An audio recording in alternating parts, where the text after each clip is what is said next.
Paz do Senhor, irmãos. Vamos a mais uma mensagem. Essa semana o vídeo tá um pouquinho atrasado, mas Deus sabe de todas as coisas, né? Tem semana que acaba embolando tudo. Mas aqui estamos. Vamos à leitura da palavra de Deus, que se encontra no Evangelho de Marcos, capítulo 4, do versículo 35 ao versículo 41.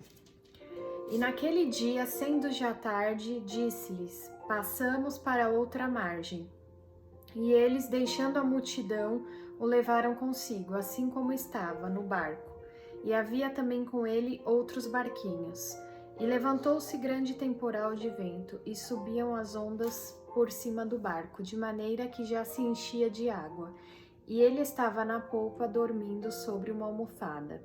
E despertaram-no, dizendo-lhe: Mestre, não te importa que pereçamos? E ele, despertando, repreendeu o vento e disse ao mar: Cala-te, aquieta-te. E o vento se aquietou, e houve grande bonança. E disse-lhes: Por que sois tão tímidos? Ainda não tendes fé? E sentiram um grande temor e diziam uns aos outros: Mas quem é este que até o vento e o mar lhe obedece? Quem é este que no meio de uma tempestade acalma o vento e o mar?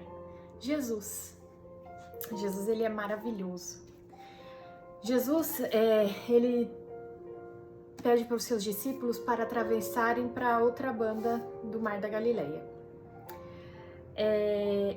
E Jesus, ele tá cansado porque ele passou o dia pregando, fazendo milagres, então ele vai para a polpa do barco dormir. Como 100% homem, ele sentiu o cansaço e foi descansar. E os discípulos se viram em determinado momento no meio de uma tempestade, onde o barco estava se enchendo de água e eles provavelmente já não davam mais conta de tirar a água do barco e, desesperado, pensaram: a gente vai morrer.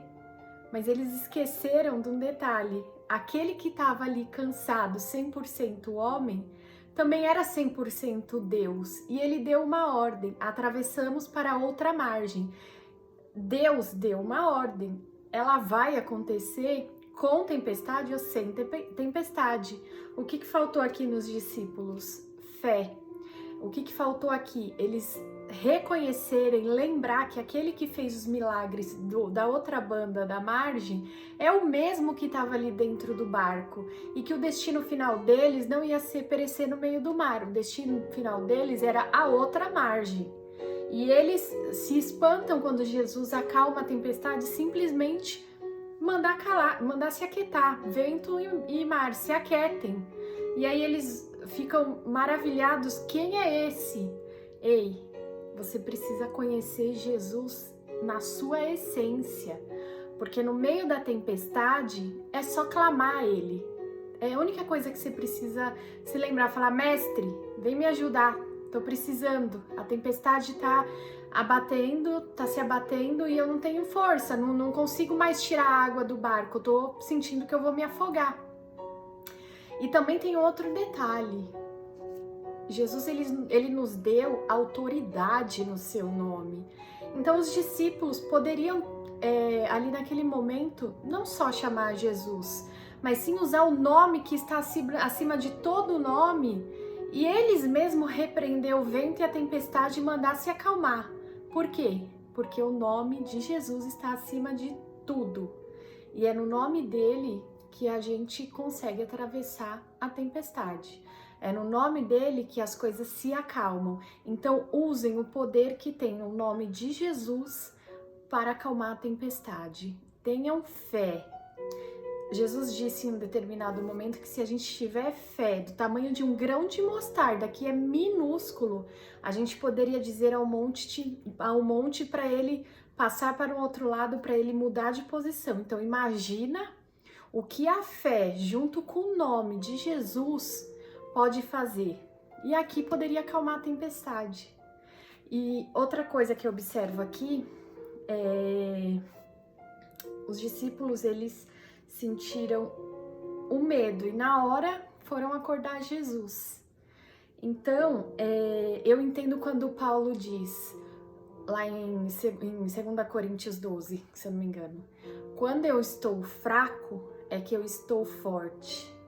Por quê? Porque quando eu estou fraco, quando as minhas forças se esgotam, eu clamo aquele que pode tudo. Eu clamo aquele que vai me fortalecer.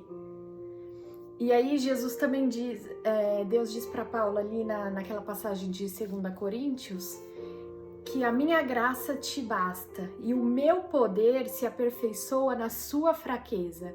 Então, se você se sentir fraco no meio da tempestade que a vida te impõe, se lembra de clamar o nome de Jesus. Por quê? Porque a força dele vai se aperfeiçoar, o poder dele vai se aperfeiçoar na sua fraqueza. E ele vai te mostrar quem ele é no momento da sua fraqueza.